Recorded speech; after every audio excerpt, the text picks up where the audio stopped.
In this lesson, we'll continue with artificial intelligence, and we're going to move beyond machine learning and do a deeper dive into deep learning systems and neural networks.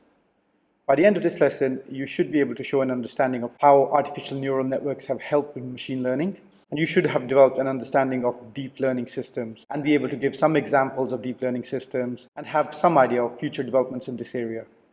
Now, last lesson we looked at 4 models which supported machine learning: supervised, unsupervised, semi-supervised, and reinforcement learning. Deep learning systems involve the use of algorithms in layers. There are 3 main types: input layer, output layer, and hidden layers. Now, the hidden layers can be multiple. You can have hundreds of hidden layers, and these all break a problem down into simpler chunks. The idea of a deep learning system is that it creates an artificial neural network that can learn and make intelligent decisions. And these networks are based on the interconnections between neurons in the human brain. The system is able to think like a human, and performance improve with more data. So the more data that's fed into the system, the greater its accuracy. The hidden layer is the processing layer, where input layer data is converted to output. And neural networks are excellent at identifying patterns that would be too complex or time-consuming for humans. One of the most common examples of a deep learning system is facial recognition software. Now, let's use this as an example. On screen, you see an image on the left-hand side and a slightly blurred image on the right-hand side. What I want you to do is think about how a deep learning system would be able to recognize these images. So do pause the video and have a bit of a think, and when you're ready, let's continue. Now, what will probably happen is that a facial recognition software would compare both these images, and it will identify some common features. So the position of these features will be checked to compare both of them. And these could be the distance between the eyes, the width of the nose, the shape of the cheekbones, the length of the jawline, the shape of the eyebrows. And a deep learning system will be able to recognize these features between both images, and with some degree of confidence be able to tell you whether it's the same face or a different face. But how is that possible? So the input layer is pretty straightforward. That's where the images go in, and probably it's broken down into pixels. It's the hidden layers that do all of the heavy lifting. Each pixel can be assigned, for example, a binary value, and therefore the image could be recognized by deep learning algorithms as a person's face. So the first layer might just divide the image into pixels, and the second layer will then use those pixels to identify edges and so on. And then perhaps other layers will come into place which will then turn those edges into features, and then eventually you'll be able to recognize eyes, the nose, the jawline, and then you can do an effective comparison. One of the most common questions that occurs in exams is, why are layers used in a neural network or a deep learning system? Well, we use these layers because they enable deep learning to take place. Problems with perhaps a higher level of complexity can then be solved, as they might require more layers to solve. Think of this as decomposition of a problem, with each layer addressing one part. And this enables neural networks to learn and make decisions on their own, which leads to improving the accuracy of the results or the final output, because that's what you want. Is this the same face, or is that a different face? And the system will learn over time by tweaking the numbers that are associated with each layer to make an accurate decision.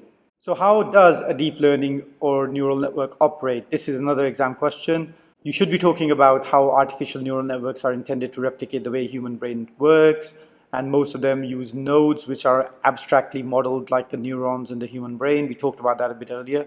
Now, each of these nodes are assigned a value or a weight, and these weights can be random or they could be allocated by a human being. Data is then input at the input layer and then passed into the system. Data are then analyzed at each subsequent hidden layer, where characteristics are extracted. Basically, the outputs are calculated, and this process of training is repeated many times to achieve optimum outputs. For example, you might do it the very first time and it doesn't recognize the face. Then you repeat it and you keep tweaking those weights until there is a match. Once it knows the match, and that's where perhaps a human confirms it, or you perhaps are using labeled data. Once those weights lead to an accurate match, it then knows that the output is valid. Basically, reinforcement learning is taking place and you're using back propagation of errors, which will be used to correct any errors that have been made at each layer. So you take the output, you check it, and then you pass it back as input just to tweak the weights, and then data is passed through that layer again, and this keeps on happening until you get that magic value that will lead to the perfect answer every time. Decisions can now be made without being specifically programmed, because we don't program these weights. The algorithm is working out that weight for itself. And finally, the output layer provides the results. Now in the exam, any of these points will probably gather you a mark, so please make sure that you understand how a neural network operates and how it leads to an output. Now on screen you see a visual representation of this particular process. We did mention a large amount of data. In this case, we have large amounts of unlabeled data, which is called objects, and the model is trained using artificial neural networks. This model then needs to be tested using known labeled data. Is that face the correct one? That's where labeled data can come in, or perhaps a human intervention comes in. And then you pass new data into that system, and that will recognize the face. And that's how perhaps the facial recognition software on your phone has been trained. So when you put your face in, every time it sees your face, it can do an effective comparison and a match. So what are the differences between machine learning and deep learning? Well, machine learning enables machines to make decisions on their own based on past data, whereas deep learning enables machines to make decisions using an artificial neural network. So you will get new data and it'll be able to recognize it. Machine learning needs only a small amount of data to carry out the training. Deep learning systems need large amounts of data during the training stages. For machine learning systems, most of the features in the data used need to be identified in advance and then manually coded into the system. So think label data here, whereas deep learning systems learn the features of the data from the data itself, and it does not need to be identified in advance. So it uses a huge amount of unlabeled data. Machine learning systems apply a modular approach to solve a given problem. Each module is then combined to produce the final model. Whereas in deep learning system, the problem is solved from the beginning to the end as a single entity. The testing of machine learning systems takes a long time to carry out because of the labeled approach. You need to check possibilities. Whereas for deep learning systems, the testing of the system takes much less time to carry out because the system is doing its own testing and tweaking its own weights. Finally, for machine learning systems, there are clear rules which explain why each stage in the model was made, because you've identified what to do and how to go about solving the problem. For deep learning systems, the system is making the decisions based on its own logic. The reasonings behind those decisions may be very difficult to understand. These hidden layers are often referred to as the black box because we don't know how the connections were made between the nodes of each hidden layer. Those weights, those values are decided by the system itself and not a human. For example, I won't know how you're remembering this information, how the neurons in your brain are going to be associating this particular topic. It might be quite different to the way the neurons in my brain are arranged. And that means that it's very difficult for us to get an insight into how deep learning systems actually work. And that's the scary part. And that's what leads to our fear of artificial intelligence taking over the world, because we don't know what decisions it will make. Now let's look at some examples of deep learning systems. On screen you see an example about text mining. Suppose you have a warehouse which contains hundreds of books. A system is being developed to translate the text from each of these books and determine which genre the book belongs to, such as the car engine repair manual. Each book could then be identified by the system and placed in the correct category. How could this be done using deep learning and machine learning techniques? Well, you've got the initial data, which is a collection of books. Then there's the translation of text into digital format, indicating which genre the book belongs to. This digitized data is analyzed. It's then tagged. So tags in data help to determine book genre. And this process is called text mining, and generally you'll be using machine learning at this particular stage. So once we've identified and tagged the books, because the tags are labeled, we then move on to deep learning, where you start creating a system which identifies the genres. And once you've done that, then the book is placed in the correct category. Now these examples are for reference only. You won't need to go into the level of depth. If you are ever asked about an example, just go through the input, hidden layer, output approach that we just discussed, and you'll probably get most of the marks. However, if you can remember them, that would be brilliant. Another example is computer-assisted translation. We've got existing online language translators like Google Translate, but they often have limited use. They often have difficulty translating words or phrases with double meanings or idioms specific to a particular language.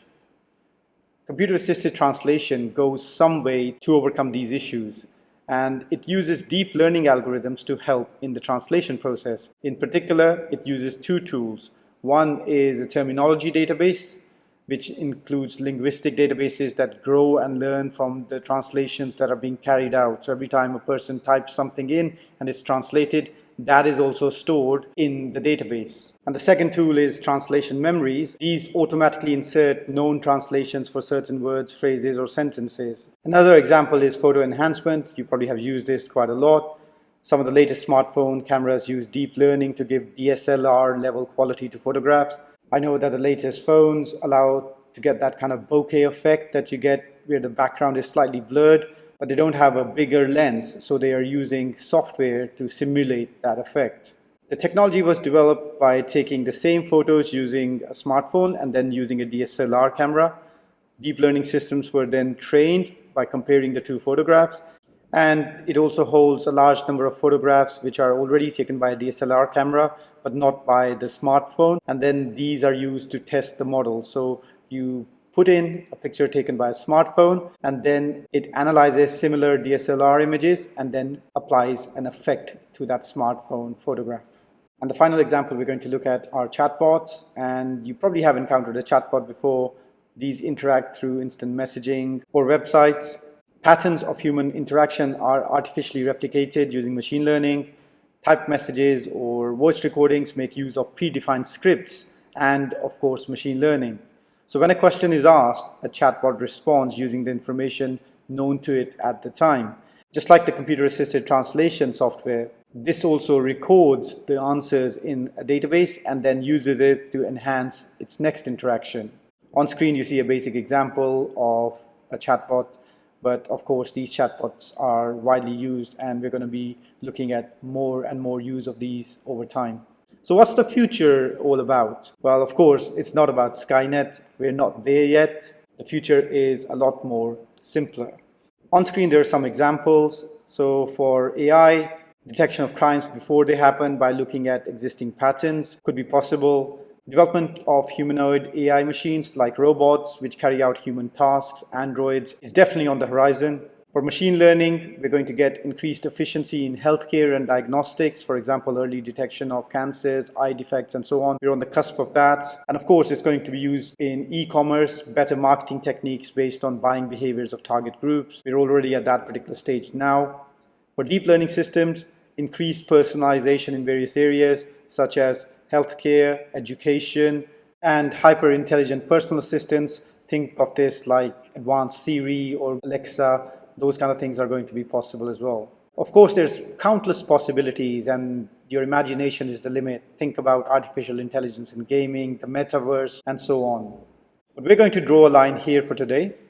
Hopefully you understand what is meant by deep learning, and you can explain the differences between machine learning and deep learning.